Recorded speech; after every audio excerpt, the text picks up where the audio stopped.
Alors aujourd'hui, si ces pratiques continuent dans nos églises, si quelqu'un a péché, vous lui demandez que non, il faut donner 50 dollars. Et non, il faut donner par exemple un taureau. Oh non, il faut nous apporter un bouc. Vous n'êtes pas différent à ceux-là qui sont dans la loi, ou bien à ceux-là qui vivaient dans la loi. Et pourtant, nous ne sommes pas dans la loi, nous sommes dans la grâce. Okay. On a déjà constaté dans nos églises, il y a ça là. Peu importe quoi, même si on circulait partout, on va voir toujours ce genre de choses en disant que Moïse Ambiako fanya offrande. Pour ce que tu as fait, fais l'offrande. Maintenant, moi je me pose la question, pourquoi Mounta n'a pas fait offrande par les Zambiaki? Bon, c'est par rapport à leur doctrine. Peut-être lui, le serviteur a dit que pour ton péché que tu as fait, parce que ça résiste tout. Si tu demandes une offrande à quelqu'un pour ses péchés, donc pour toi, la grâce n'existe pas. Pour toi, tu vis encore sous la loi. Et pourtant, qu'est-ce que nous dit la loi? La loi était basée sur les sacrifices. Jésus, il est la représentation de toutes les offrandes qu'on pouvait faire pour les rachats de nos péchés. Jésus est le seul sacrifice qui peut nous racheter de la même manière de vivre de ce monde. Alors, du fait seulement que Christ il est mort à la croix, lui qui est l'unique et la seule offrande que Dieu a agréée pour que nos péchés soient pardonnés une seule fois pour tous. Et c'est pourquoi aujourd'hui, si vous voyez, vous partez quelque part, il y a un prophète, il y a un homme de Dieu qui vous demande que non, ton péché ici, il faut par exemple payer. Il faut donner une offrande, il faut faire un sacrifice. Sache-les bien que ce sacrifice-là ne sera jamais agréé et c'est juste la cupidité. Permettez-moi le terme que j'en parle. Soit c'est la cupidité de l'homme de Dieu qui lui pousse de demander une offrande à celui qui a péché. Ça n'a rien à voir avec le temps de la grâce que nous sommes. Mais parce que sous la grâce, il n'y a pas encore une offrande que tu peux donner pour l'expiation de tes péchés. Il n'y a pas une offrande que tu peux donner, par exemple, pour le pardon de tes péchés. La seule et l'unique offrande qui a été agréée par Dieu pour l'expiation du péché de l'humanité, c'est le sacrifice que Jésus lui-même s'est donné.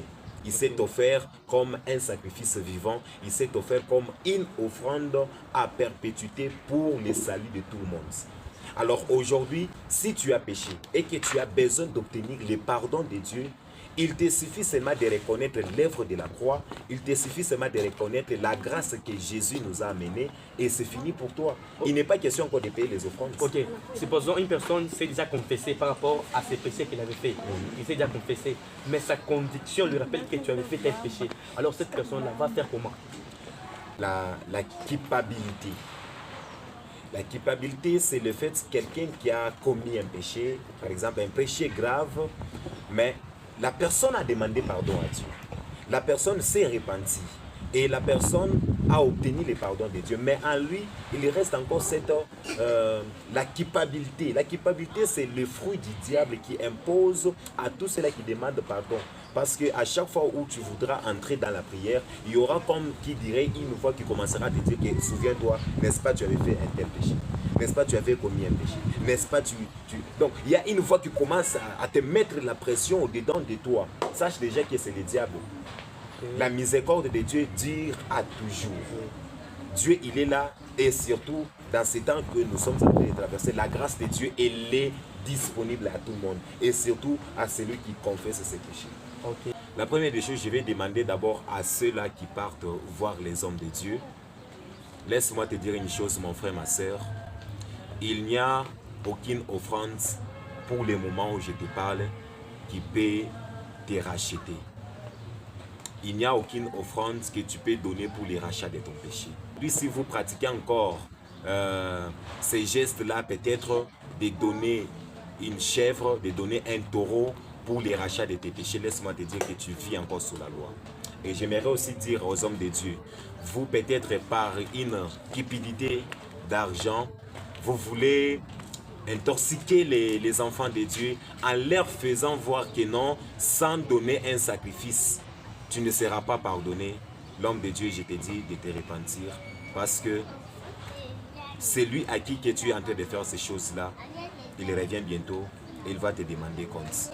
Alors je vous demande, chers hommes de Dieu, d'abandonner toutes ces pratiques-là parce que nous ne sommes pas sous la loi, mais nous sommes sous la grâce. Et dans la grâce, il n'y a aucune offrande à payer pour l'expiation de nos péchés.